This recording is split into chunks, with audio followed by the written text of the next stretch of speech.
New money, new economy, new world. A new kind of money means a new economy, and a new economy creates a new world. Poverty, unemployment, pollution, and environmental degradation, when looked at superficially, are problems that seem easy to solve, yet they remain. This essay examines efforts to eradicate our social ills, using conventional means, and then explains why the programs fail and must fail.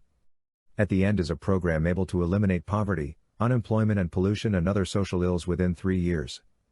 However, by necessity, it cannot use the same features and systems that created these things. In 2001, the World Bank estimated that 2.8 billion people, nearly half the world population, live in acute poverty, which means they live on less than $2 a day. The UN paper estimated that $20 billion more in aid would halve this number. What they do not mention is that draining the West of resources increases poverty in the West. There was a time when $2 a day was a lot of money. The constant printing of money to deal with the growing debt has caused the inflation that makes $2 a day inadequate. Adding to the debt and increasing taxation is not a long-term strategy for anything other than more of the same. Other numbers suggest that if official development assistance, ODA, was increased to 0.7 of donor countries' GDP, as recommended by the 1969 Pearson Commission, aid would be increased by $100 billion. World spending on arms reached $1.6 trillion in 2010. This prompts the question as to how much was spent on feminine hygiene products, and what has any of this to do with the alleviation of poverty? When will we understand throwing money at a problem is not a solution? Despite all the things done and promises of an easy answer tied to increased spending, poverty continues to increase. The 1999 Human Development Report of the UN reported that the top fifth income decile, as a ratio of the bottom fifth, was 3 to 1 in 1820, 11 to 1 in 1913, 30 to 1 in 1960, 60 to 1 in 1990, and 74 to 1 in 1997. Aid is often tied to donor countries. Money is lent to developing nations, but its use is restricted to a purchase of goods and services available from the donor country. Programs are often designed as macro developments that help the top-tier earners in both the developing and developed nations but does little for the masses. Donors may ask if the UN expects a country like Canada to provide money to Africa to purchase food items, while trying to sell their surplus grain on the open market. Why ought Canadian dollars go to purchase grain in Ukraine, if we have grain to sell? In the late 1990s, 1/5 of the world's population in the richest countries accounted for 86% of world GDP, while the bottom fifth had 1%. 82% of world export markets, while the bottom fifth had 1%. 68% of foreign direct investment, while the bottom fifth had just 1%. 74% of world telephone lines, while the bottom fifth had 1.5%. Developing countries, however, pay out more money in the form of interest, repayments, penalties, and fines on old debt than they receive. More than $500 billion a year, by some estimates, is transferred to the developed economies. In other words, the UN assumes the West ought to treat the East as a dependent, giving them free food and money and other goods without expecting a thing in return. But more sober minds ask, what does the developed world owe the undeveloped sector? Is it even possible for one nation or person to solve the problems of another nation or person? The world is estimated, by the UN, to have spent $1.97 trillion on public education in 2004. Naturally, the bulk of this money is spent in the West. But what does International Aid Organization want to see happen? Do the parents of children in the West transfer the funds they spend on educating their children to the Third World? Does the West then put out kids-to-kids work at jobs that allow us to send more wealth to the Third World? Is this the future the UN imagines for the West? Is the West to be the handmaiden of the East? It is safe to assume that the world has both the resources and the desire to end poverty. But the system precludes a reasonable solution.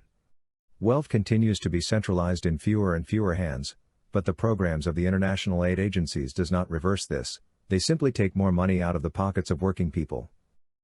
The UN makes things worse for the donor, by reducing his or her income, or the recipient, by making them dependent or a conduit for the creation of a one-world government in which the few own and control everything. It was estimated that between 2001 and 2005 sub-Saharan Africa's economy grew at an average of 4.5%. Over the same period, the members of the European Monetary Union grew at an average of 1.4%.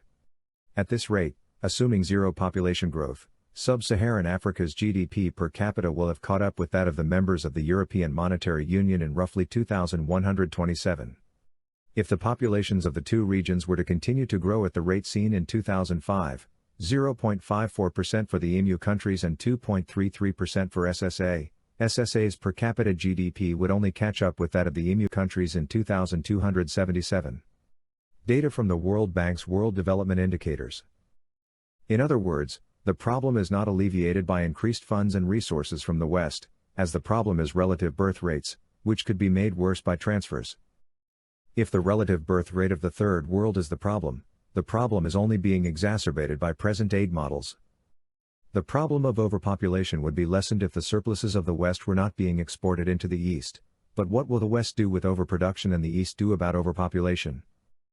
What ought not be done, is export the problem, regardless of if we are talking about the East of the West. The worst thing we can do is to take people from warm climates where they are already being housed and fed, to move them to cold climates where a host of services must be created for them. This is especially true if we are fighting global warming. What better way to solve the problem than to reduce populations or to reduce the energy needs of the world's populations? We ought to reduce populations, as the West is doing, or move people from cooler areas of the globe to warmer. The least we can do is to keep those who are in the South. But if we continue on this population decline, in the West, we are confronted by two different problems. One is, how do we maintain prosperity with a declining population? And how do we create prosperity in a population with low levels of per capita wealth? Christianity is the solution. It always was, even though so few see it or understand why this is so. It is impossible to understand Christianity as a religion, or even as a faith. It might even make it more difficult to understand, if you think all it is about Jesus. Understanding it as a response to evil and sin, helps, but only if you are fully aware of what sin and evil is. The point is, if we do not see the stark and absolute division between what the Bible and God is, and what the church was meant to be, and the rest of reality, one is on the wrong side of the divide. It is impossible to see the division in its stark contrast from the wrong side of the division. If you think sin and evil is all tied up with what Christianity is, then you have a liberal idea of what Christianity means, and you may be calling Lord, Lord in a futile hope of being heard. Let's start with the basics. What you stand on and see is either yours, wholly or partially, or God's. That is a division, and it is total. There is nothing that you see that is natural that is yours, your government's, or belongs to anyone in the state or under the state. Everything natural was created by God and is owned by God. God never sold or gifted anything to humanity that is owned by Him. Your nation, your home, farm, business, and everything else composed of matter, is rightfully God's. There is an exception or easement when it comes to personal possession. This is covered by usage rights. We own as a matter of default anything we have that we are using as a personal possession. Commercial property cannot be owned privately or publicly. There is no such thing as public or private ownership of capital. But if you do not see this, do not understand this, or do not agree with this, that is fine. It is permitted in Babylon, but we are talking of those who wish to be in something other than a tepid church. There are only two paths. Everything you do and say occupies one thread or another. Every thought you think feeds one stream of consciousness or another. Regardless of how neutral or balanced you think your approach is, it invariably defends and promotes the Babylonian path. You cannot be uncommitted and be for God. You cannot negotiate with evil and be tolerant of the liberal way of thinking, and not be enmeshed in liberal indoctrination. God is not tolerant of evil, and neither can we be. Which brings us to the next point. If this system includes churches and governments, and markets, it must be true, that the world God designed for us, includes these things also. But it also means the institutions we are presently under, are not the ones God designed for us. If the fallen world is Babylon, then the new world is the church in the sense that God defined the meaning of the word. A priorian is applied Christian apologetics. A priorian is a meta-church and the template of what it means to be a church. All that it is predicated on the proposition that God exists. It serves as the model of the biblical church. If God is truth and the seeking after Christ is the search for truth, and if the truth is logical and rational, then the Christian journey is inherently artificial and institutional. Christianity is as much a science as a faith.